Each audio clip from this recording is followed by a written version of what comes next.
Hey, dear friends, we are back here and we got an interesting video that we wanted to present to you. Just a little bit of ideas, a little bit of knowledge about performance versus practice, especially since we've just gotten through this whole COVID pandemic and things are starting to come back and we've been on the road and we're playing gigs and all that sort of stuff. So, Paul, why don't you start this off?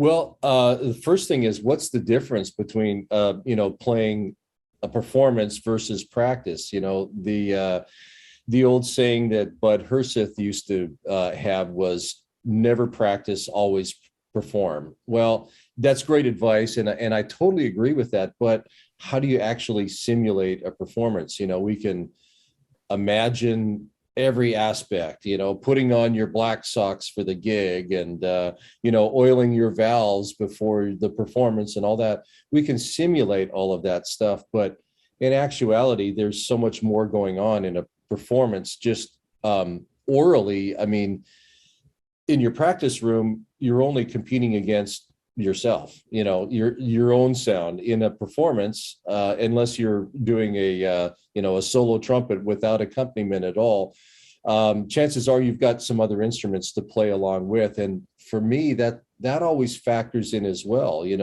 Now there's intonation that may benefit or hurt your chops. There's volumes that you have to either compete with or blend with or ignore.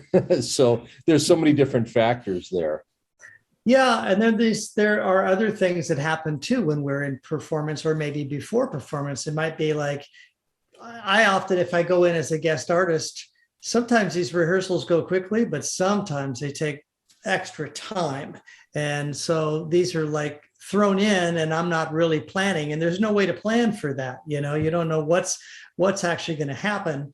I think one of the big differences in the two is what you just talked a little bit about, which is mindset, and I think we have to have a really positive mindset. We have to view ourselves. One of the things I'll say that helps me a lot is whether my chops feel great, which I always try to get them to, on a concert situation, especially, or whether they feel tattered and beat up. I try not to let that affect my mindset, because for a lot of people, it can. My chops feel like crap. I'm going to play horrible tonight, So I don't know how you feel about that, but. Yeah, I totally agree. Mindset is so important. If you're a little scattered and you're not focused on good mechanics, that can affect you. Or if you're just not enjoying yourself, or you're thinking, "Oh my God, this is taking way too long," it's those kind of things that take away from a better performance. And something else that we could talk about is pacing in the practice room.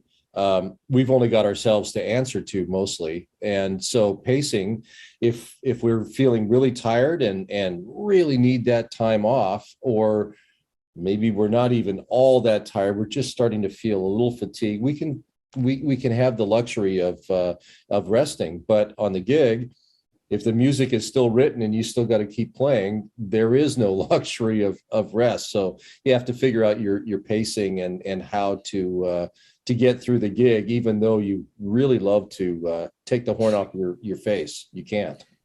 Yeah, exactly. And I think another word, and I mentioned it in our last video, but it's something we believe in really, really strongly, and it's awareness. It's awareness of yourself, your environment, everything you're doing. It's part of your mindset, but it is a little bit separate.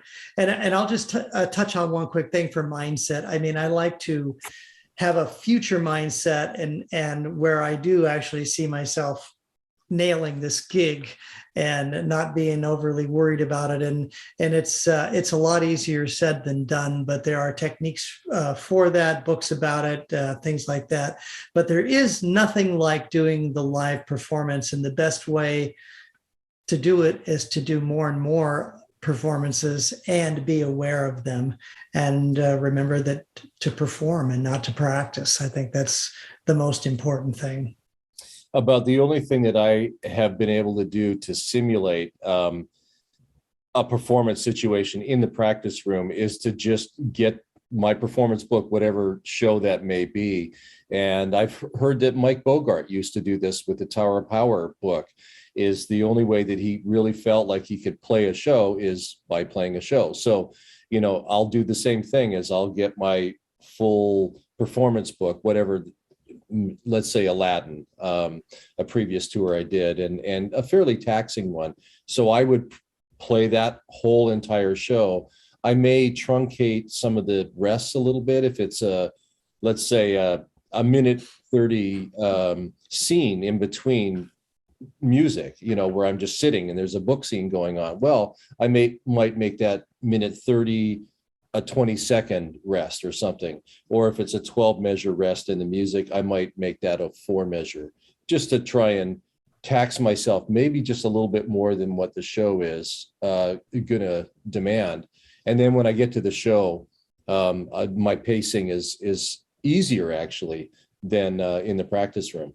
So it's just something to practice there. Yeah, absolutely. And my dear friend Sal Cracchiola, who I share a birthday with, we've been buddies for decades, who was also with Tower of Power. He said the same thing. He had all his tower tracks done, and he said he would practice basically 2 sets a day with a half an hour in between them or whatever, so he could simulate his shows. And when he can, that would basically keep that up.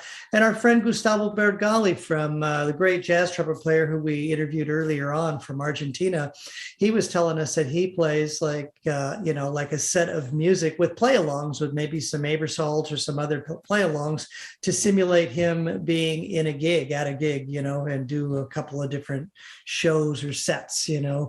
So there's a little bit of ideas there for you. We want to keep this one short, so let us know what you think. We hope you get something out of it, and we'll look forward to seeing you real soon. Take care, guys.